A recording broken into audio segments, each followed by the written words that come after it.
On today's Locked On Thunder podcast, recapping the road trip, what went right, what went wrong on the road for Oklahoma City, plus why the Thunder need to capitalize on their softened schedule.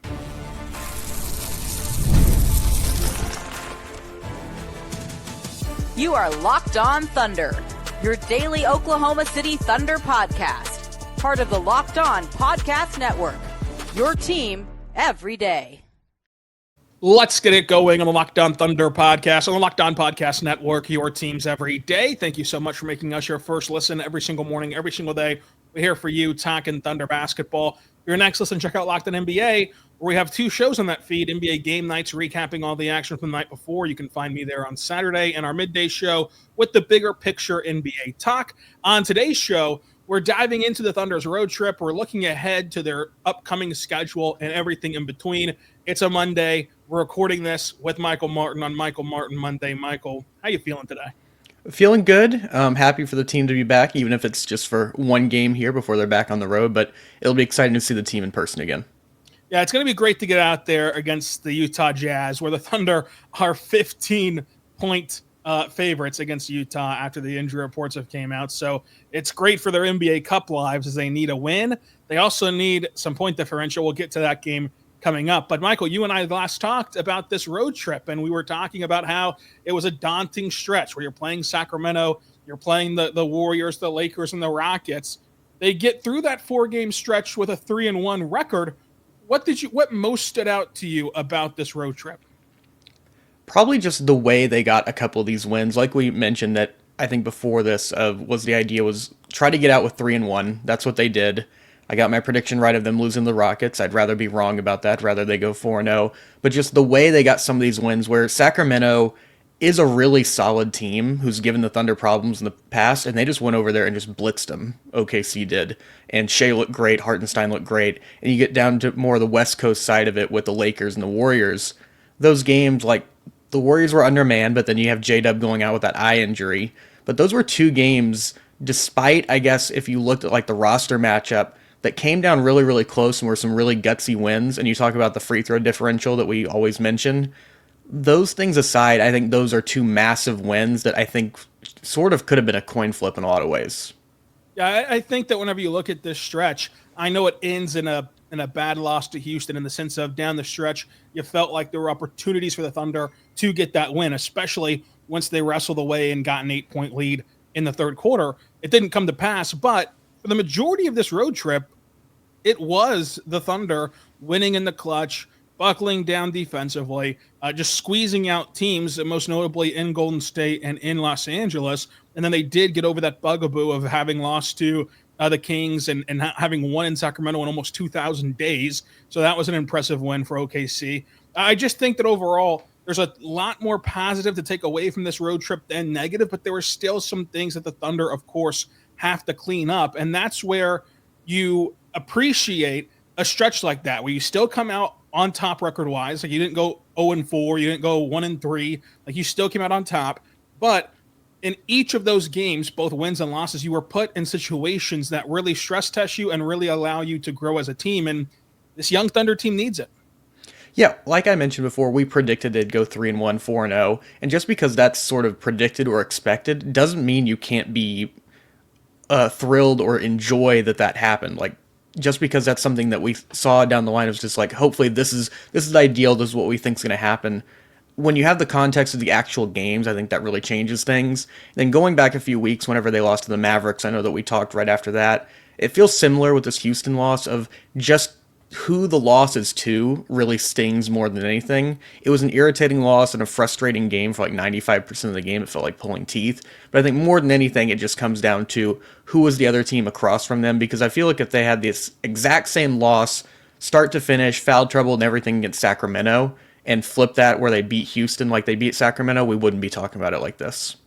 Yeah, it all comes down to kind of what have you done for me lately, and that's kind of what that drives social media. And so right now, whenever you don't foul late against Houston, you don't capitalize in the clutch down the stretch, it feels like the sky is falling, when in reality, it's really not. And I think that from the position of what went wrong on the road, you of course want to see this team be better situationally. Like there was no excuse, and Mark owned it after the game, for not fouling quicker on that last Houston possession, even if you didn't go over it during the timeout or anything.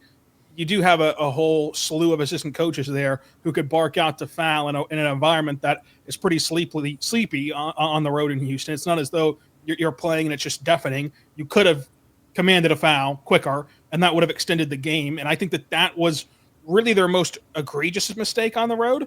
Is I really want to see the Thunder do what the Celtics did Sunday. Same result for the Celtics. They lost Sunday, but they extended that game as much as possible down to the final tenth of a second. Because when you have guys like Shae, J-Dub, and you have guys like Tatum and Brown, you can win any game if you give them that opportunity to. And they just didn't give themselves that chance at the end of that game against Houston. Yeah, just sort of the approach of just make them beat you. Don't just say we're playing not to lose. Make them actively beat you. And the foul game, that's one of those things where it's going to be really interesting to see how they play the rest of the season. But it's a good learning experiment or experience for the Thunder that hopefully they can sort of bank sort of in the back of their minds and use throughout the rest of the season. And then other just, I guess, things that I'd like to see that were better on the road trip is just a little bit more consistency from some of the role players. I think we're seeing once again, just outside of Hartenstein, Dub, and Shae, there's just not a ton of shot creation on this roster from those other guys. It feels like they're sort of just playing around the perimeter or drive and kick without a lot of purpose. So I'd like to see a little bit more from those guys in that aspect, I guess. Yeah, and besides the late game against Houston, I do agree that like the biggest issue from this road trip was that you did see there's no one else on this bench who's going to step up. And we've talked about this a lot since the end of the postseason. The difference in outlier games is the willingness to shoot. And these other guys besides Shae and J-Dub are not willing to get out of their comfort zone, to pull the trigger, and to go shoot the basketball. And the one that is, the one who can get to a spot, the one that can score on the ball, Aaron Wiggins, is still for the third straight season. You're left after most games, except for Sunday, he did play a larger chunk. You're left after most games saying, why didn't he play more? And I get that you want to maximize your defense, and that's kind of the identity of this team. But to me, the drop off defensively between Wiggins and one of those other four guys on the court is not so significant whenever you factor in what he can do offensively, which right now is unmatched, I think, for the bench unit. Yeah, I can't disagree with that. I mean, they all bring a different aspect. The big three that we're talking about with Case and Wiggins and Joe. Joe's the dynamic shooter that you bring in. He has the highest ceiling in that aspect of scoring.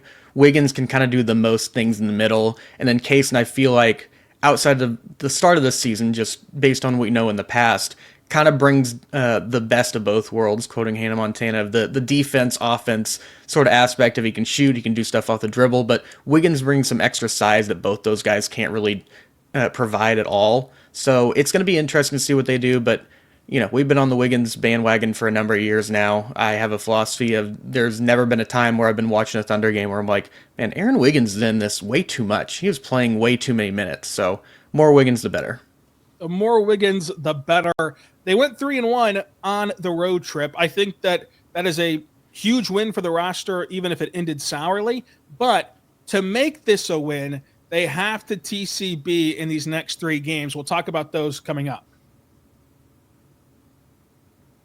But first, I want to say about our good friends over at Prize Picks. Go check out Prize Picks today and get started. Prize Picks is great. It's available in Oklahoma. It is the best way to play daily fantasy sports. You can win up to 100 times your money on Prize Picks with as little as 4 correct picks. Go there right now by signing up today. You get $50 instantly when you play 5. You can receive a win of $50 bonus if it's guaranteed for you if you play that 5. Prize Picks also offers weekly promotions that can lead to big payouts like Taco Tuesday. Each Tuesday, Prize Picks discount select player projections up to 25% to provide more value in your lineup. You can see if you think tonight that SGA will go for over 31.5 points and maybe even an Isaiah Hartenstein over half double-double. If he gets a double-double, you win that bet. You can go place those at Prize Picks. Go there right now and check it out today. Prize Picks is there for you by downloading the app today, redeeming code LOCKEDONNBA for $50 instantly when you play your first $5 lineup. Again, download their app today. Use code LOCKEDONNBA for $50 instantly after you play your first $5 bet. Prize Picks, run your game. Also want to say right now, our good friends over at Game Time, go check out the Game Time app. I think it's the perfect app for NBA fans. How many times have you been wanting to go see an NBA game, but the injury report comes out and the guy you're really interested in seeing, the guy that's really drawing you to the arena, is questionable? Well, you can wait up until the last minute to purchase these tickets and get the last minute prices, lowest prices guaranteed. That way you can see, is my guy going to be in or out of the lineup before you make your decision to go to the game. So the last minute tickets, lowest prices guaranteed is great. You also get a view from your seat before you buy. And my favorite is toggling on the all-in pricing. That way, right up front, you get the exact dollar amount you're going to pay with no surprise fees at checkout. Go there right now to Game Time. Get the Game Time app, create your account, and use code LOCKEDONNBA for $20 off your first purchase. Terms and conditions do apply. Again, create your account, redeem code LOCKEDONNBA for $20 off your first purchase by downloading the Game Time app. What time is it?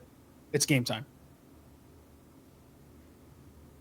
We're back on the Locked On Thunder podcast, on the Locked On Podcast Network, your teams every day. Michael, 3-1 on the road, not too shabby. They return home for a brief one-game trip against the Utah Jazz, and then take on Toronto and New Orleans to end the week. I think that this Thunder team has to go 3-0 in this stretch, and I know it's really hard to go undefeated in the NBA, and every game is different, and you can't sleep on any opponents, etc. But whenever you stack up 3 games in the win column and 1 in the loss column against 4 really good teams, and now you play some bottom-of-the-barrel teams. I mean, Toronto is executing the tank perfectly. Utah is not a threat, and New Orleans is still banged up. I think that the expectation level, if you want to maintain this top standing, is going to have to be 3-0. Yeah, I agree with that. Utah, in a lot of ways, reminds me of that first Thunder team post Chris Paul with Shae, where they just didn't have a lot of talent, but they were really well coached by Mark. Will Hardy on the other side. It's another team where you're going to have to beat them. They're not going to beat themselves, even if they are sort of in the tank here. Toronto, I think, is the most interesting matchup because it is on the road. It is home for Dort and Shae, and just RJ Barrett, and some of those guys have been playing better, even if they are sort of in the tank, as you mentioned. But the Pelicans, they have some extra talent with DeJounte Murray coming back, but that should be another win. I'm with you. That should be 3-0. There might be some outlier shooting performances, but as long as the Thunder show up, play their game, and don't look out of character, they should get these 3 wins. Yeah, and I think that Toronto, like they are the perfect tanking team because they have these guys who are playing well. They have very fun games, and then they play it tight for 40 minutes, and then the last 8, it kind of just drops off a cliff, and they end up losing. But you still had a lot of fun in that 40-minute stretch, and so with Lou and SGA returning to Canada, that'll be a fun game to watch, but still should end up in the win column. The Thunder are 15-point favorites against Utah tonight in the NBA Cup. I think that whenever you're playing for your NBA Cup life or whatever that's worth, and you're just playing a beat-up opponent who's not very good, you should be able to walk away with a win. And then we know the deal in New Orleans with what they're dealing with all season long. You have to keep losing teams losing to maintain your spot in this very tough Western Conference. Which of these 3 games, while none of them are world beaters, would you pencil in of if they're going to lose one, it's going to be here? I'm going to go with the Toronto one. I know that they have been executing this tank really well. I just saw them the other night just beat the crap out of Miami in a lot of ways, where RJ Barrett really went off. Scotty Barnes is a very capable player. Jakob Poeltl's a guy who can be really good on the boards. So I think there can just be some weird things going on. They play the Pelicans extremely well, and the Jazz I just don't really feel like are going to put up much of a fight. I mean, that line says a lot of things, and plus the Thunder are going to have 3 of the 4 best players in that game. The Pelicans, I guess, would be a close second, but I'll go with the Raptors. What are you feeling? So we don't disagree often, but I'm kind of in a pretzel about this Utah Jazz game because on one hand, the Thunder do not string together losses, which is a trait of theirs for the last 2 years. I mean, last year, their longest winning streak for 90% of the year was a 2-game skid. They had a 3-game skid after Shae got hurt at the very end of last year, but still, they were not losing a ton of games. And they also were not collecting a ton of wins in a row. I think that their largest winning streak last year was 5, but they still won 57 games as a well-balanced schedule. And so you kind of think to yourself, well, if they don't string together losses, they're probably going to be refocused for this game at home after a loss. But it is a weird situation where you are on the road for 8 days. You get in Monday, you play a losing team. Maybe you sleepwalk your way to the end. And if you're sleepwalking and you don't have your best stuff and you don't have Caruso and you don't have Chet and you don't have these pieces, this spunky little Jazz team could get you and give you a little wake-up call, rattle the cages a bit. So I kind of am caught in a catch-22 of I don't believe this team strings together losses, but I also wouldn't put it past them to kind of have the Jazz sneak one past the goalie, and you're just out of it in the sense of sleepwalking. And I don't know, despite what they say, how much the NBA Cup really pushes them forward whenever you know another road trip is coming on the horizon, and a weird road trip. I mean, you go from here to Toronto to New Orleans. I mean, that's a pretty awkward travel plan, even for the private jets and all that stuff. So I just think that this Jazz game is not the 15-point blowout that Vegas is projecting. Yeah, when you lay it out that way, it sounds like the classic college football trap game in a lot of ways, where it's right before a big one. You're going to go on the road, you come back home, you're coming back home after a road trip, you think that you're kind of going to get settled down, and then something happens where Keontae George hits 7 threes or something like that, where it all of a sudden now you're in a game and you're going, oh crap, now we have to play a little bit harder. So that's definitely possible, but I think for the Thunder, as long as you mentioned with the sleepwalking, as long as they have Shae and Dub come out there ready to attack early, I feel like if they can get a big lead early on, the Jazz are a team that will sort of roll over. Yeah, that's why I picked the Jazz. I think that they're going to go 3-0. I think that they need to go 3-0. But you could see it both ways. Whereas, I don't see a world in which that those guys don't come out juiced against Toronto, given all that goes into that for your teammates and how tight this team is. And then I just don't think that there's a world in which a team that's talented finds a way to truly lose to New Orleans once the final buzzer sounds. Even if it's a messy, ugly, brutal game on Saturday, I think that you still get the win. So those two things are tough for me with those other two games. And then with the Jazz, you mentioned the trap game. I don't know what their travel plans are, but you have a chance here, to go to Toronto Wednesday, stay there Friday, come back to New Orleans or whatever, where it's like you're really looking forward to getting back to Canada, getting back home. Perhaps if that influences things, I think that the game can go either way, because to your point, what if they do come out ready to go? And if those two guys are ready to go, they can blitz Houston. I mean, they can blitz Utah for 10 points each in the first quarter, and the game is just over right then and there. And you can kind of put it to bed. I would say you could coast to the end, but would they care about their point differential? Would they not want to coast, actually? It depends how much they care about going to Vegas or not, or going to the knockout stage. But it'll be interesting. And I wonder, what we see tomorrow, because on Friday, they tried to shoot that 3 against the Lakers. So they know that point differentials matter. How much do they matter, though? Like to you, does getting to the knockout stage matter more than getting some rest for these guys? So if they're up 15 points in the fourth quarter, are you sitting Shae and them like you traditionally would, or are you keeping them in to the 2-minute mark to make sure you kind of have a big enough win to go to the wild card round? I'd probably play it on the conservative route of getting the guys some extra rest. And what you can do is, even if Mark and the coaching staff aren't really putting a big emphasis on the cup and the point differential, that doesn't mean the bench is going to stop rallying the other guys who are on the floor, your AJ Mitchells, your Kenrich Williams, your Aaron Wiggins, and guys like that, to really push the lead. And we've seen these bench units be capable of things like that, especially against a team like Utah, where we mentioned if they get blitzed and punched early, they might just roll over and not really fight back. So I think there's a way to sort of split it in half, but yeah, I'm not expecting the Thunder, just based on the way we know the organization, the team, and how they sort of operate, to put a lot of stock into, hey, we have to run up the score, we have to get to this cup thing, we have to get to the qualifiers and whatnot. Yeah, and I think that's a good point of most teams who might put an emphasis on this, they might feel that way of you got to play your top 2 guys more, but there's a unique sense of trust between the organization and guys, 10 through 15, to where they would trust those guys to take the baton and run with it, to close out that Utah game, to where you get the best of both worlds, where you're having the stars go off and they're able to coast at the end, and you're still going to maintain or expand, even because of how talented those guys are with this deep roster, your point differential that you need. You need a win in point differential to get into the knockout round and potentially make it big in Vegas. We'll see what they end up doing. We'll have that recap for you here after that game. But coming up, Alex Caruso up for an extension in December. There was a new report about that. We'll talk about that coming up. But first, I want to say right now, but our good friends over at BetterHelp, I think that we all can understand that we could use the benefits of therapy, but perhaps, at least for me, one of the discouragements have been just too busy. The holidays are a busy time. Your everyday life does not stop, but everything else ratchets up. You have parties and family get-togethers and shopping to do, and you can just push something like therapy deeper down the list with the excuse of time. But with BetterHelp, they have an online therapist service for you. That way you can still feel good around the holidays, and you can still receive those benefits. So get the benefit of therapy for the online services of BetterHelp. It is entirely convenient, it is flexible, and it is suited around your schedule. You can go right now to betterhelp.com/LockedInNBA. Get 10% off your first month. That's BetterHelp, HELP.com/LockedInNBA. What you do is it's entirely online, and you just fill out this questionnaire, and then they're going to match you with a licensed therapist. If you don't like that initial therapist, no problem. Switch therapists at any time for no additional charge. That way you can find the perfect therapist for you and get the benefits of therapy at betterhelp.com/LockedInNBA.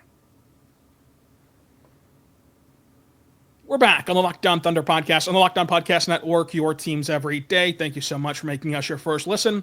Every single morning, every single day, we're here for you talking Thunder basketball. Here with Michael Martin at Michael on Sports on Twitter. Let's Talk Thunder on YouTube. Michael, Alex Caruso is due an extension. He's eligible for an extension in December. Obviously, I don't think that either one of us would imagine that Sam Presti makes this one-for-one swap for a rental of Caruso. I think that we both would see them inking a contract extension. I think it'll be pretty quickly after he's eligible here in mid-December.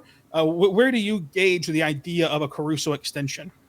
Yeah, I think you want to get it done sooner rather than later. And, these negotiations are pretty fluid. So I'm sure there's some idea. I bet that it's not just something where it's just like, all right, today we're going to start talking about this. I know no one's thought about this before, but the Thunder in general try to get ahead of these things, like you mentioned. And it makes a lot of sense because coming in this offseason, you have a bunch of guys who are extension eligible, such as Chet and J-Dub on their major rookie extensions. You have guys like Dort, J-Will, Kenrich, Oos even, and then Shae is the big fish that's really coming up with his supermax whenever that lands of sort of like $80 million annually. So just have one less of those tasks due for the summer, I think is a big deal for the Thunder, and I think that Presti wants to get this done sooner rather than later. Yeah, and I think that he should. I think that you can see mixed reviews online a little bit, even in the comment section, about the trade and about Caruso. He's been hurt for what is a considerable amount of time now. Considering we're in the starting part of the season, he's been hurt. And whenever he was playing, inconsistent at best offensively, most consistently not good offensively. But before the injury that's knocked him out now for a couple of games, he was finding his footing a bit offensively. I don't have any concerns about Caruso. Like, I have the same feeling that we did in the summertime when this trade was made of he's the perfect fit for a connective offensive role player that's playing off the ball. He's the perfect fit for their defensive identity. Like, I think that he's one of the players that if you just list out the qualities that the Thunder look for, like, he's the poster child for it. And I even though he's struggled a bit, I still feel that way and still think that the extension should get done swiftly. Yeah, his injuries are something where if you haven't been paying attention, he's had some sort of these like little nagging ones where it hasn't been just one giant injury like an ACL or anything like that, but he'll have his wrist here, his hip here and there. He'll miss some time just as the hustle player that he is. But I'm with you. I'm not panicked too much. I mean, the shooting could be a little bit better, but he's the ultimate connector. And to me, the true litmus test is what does he look like when they finally do get Chet and Hartenstein back on the floor at the exact same time? Because we saw that for like a little bit in the preseason and it looked good. But I think that's ultimately his role and sort of his destiny is to just fill in the gaps. I don't think he's ever going to be a guy who scores like double digits on a nightly basis, but he can sort of just diagnose a situation and just kind of fill in spots as needed. Michael, this has been a lot of fun, and I want to end it with the pop quiz. I did not allow you to prep for this, just right off the cuff. Give me one team in the West that has surprised you and one team in the West that's disappointed you. Okay. The Rockets have been better than I expected early on. I've been sort of agnostic on them, of sort of wondering how the pieces would fit. And the team that's been worse than expected, off the top of my head, without looking at the rankings here. You know what? I'm pivoting out of your question, just giving two teams that I really liked. The Clippers have been really, really good too. I guess the Grizzlies I thought would be better. That's the one. Yeah, the Grizzlies, they came on strong this last week, 7-3 in their last 10, so that's kind of dug them back up to the top 3 where we kind of had them, but it's not been a consistent look. They've also still had some injury problems this season. I'm going to go with the surprising team. I like your pick of Houston because I did think that they could take a step forward. I just thought that the step forward would not be half a game back of first place. I thought that the step forward would be they've cemented themselves as somewhere in that 7 to 10 play-in range, but they're for sure in the playoffs. For sure in the postseason, they can work their way there. My biggest surprise or like disappointment has been Minnesota. because even the trade for Karl-Anthony Towns, which I did not love that trade. I was against that trade. But even with that trade, I thought for the regular season standpoint, they were still going to be that team that's like, it's the Thunder, it's the Mavericks, it's the Wolves, it's those teams that are battling out in first place. And they've not only not been that team, they're under 500, and they're going to get there with this win over LA tonight. They're going to get to 10-10. But still, like, this is not at all what you would expect. And I get it. You're trying to integrate pieces like Julius Randle in the blink of an eye because the trade happened so close to training camp. But I did not think that the growing pains would be this. Yeah, I feel similarly, just off the top of my head, wasn't thinking of them, but it's a really good point. The vibes are at an all-time low in Minnesota right now. You didn't think that Karl-Anthony Towns would be the glue of their culture along with... and the glue of their defense. They're not even defending anymore. No, they're not doing anything. This looks like a team where even if you have the personnel to defend like they do have, where Randall should be solid, hypothetically. And then you have Gobert, obviously. And then you have Anthony Edwards, and you have Jaden McDaniels, and you have Nickeil Alexander-Walker. Like, that should be a good defense, but when they're disconnected as much as they are right now, it doesn't matter sort of the personnel you have. You got to be on a string, and they're just completely severed and separated right now. I feel duped. I mean, I really thought that was the one thing that was going to be dependable is their defense and their regular season, and then you worry about the playoffs later. Oh my goodness. I mean, this has just not been good. And I don't think, I know it's still early. I know we're not even at Christmas yet, which is whenever the casual NBA fans tune in, but I don't think in this Western Conference you can go from 10-10 to the top three in the West. But maybe they somehow pull it off. We'll see how it goes. Michael, what are you cooking up at Michael on Sports on Twitter and Blue Sky, at Ryland Styles on Twitter and Blue Sky? Michael, what are you cooking up over there? Let's Talk Thunder on YouTube. Working on a few things here, but mostly it's just sort of the review of J-Dub at center lineups from the past couple weeks and just how special he's been in that unit and how it kind of just highlights just the well-rounded all-around player that we have in Dub in Oklahoma City and how it makes him one of the more unique players in the league. And I know a lot of you in the comments have been upset about the officiating, and I've sort of glossed over that as much as possible because it is hard to get into the weeds of the officiating whenever you don't have the copyright requirements to show clips of what you're exactly explaining. Michael has a video up already about clips and just data and everything else about why the Thunder are or are not getting fouls and what's kind of been going wrong for them with the officials. So go check that out. Let's Talk Thunder on YouTube. And again, follow us on Twitter at Michael on Sports for him, at Ryland_Styles for me. And until tomorrow, whenever we recap the Jazz game, be good and be good to one another.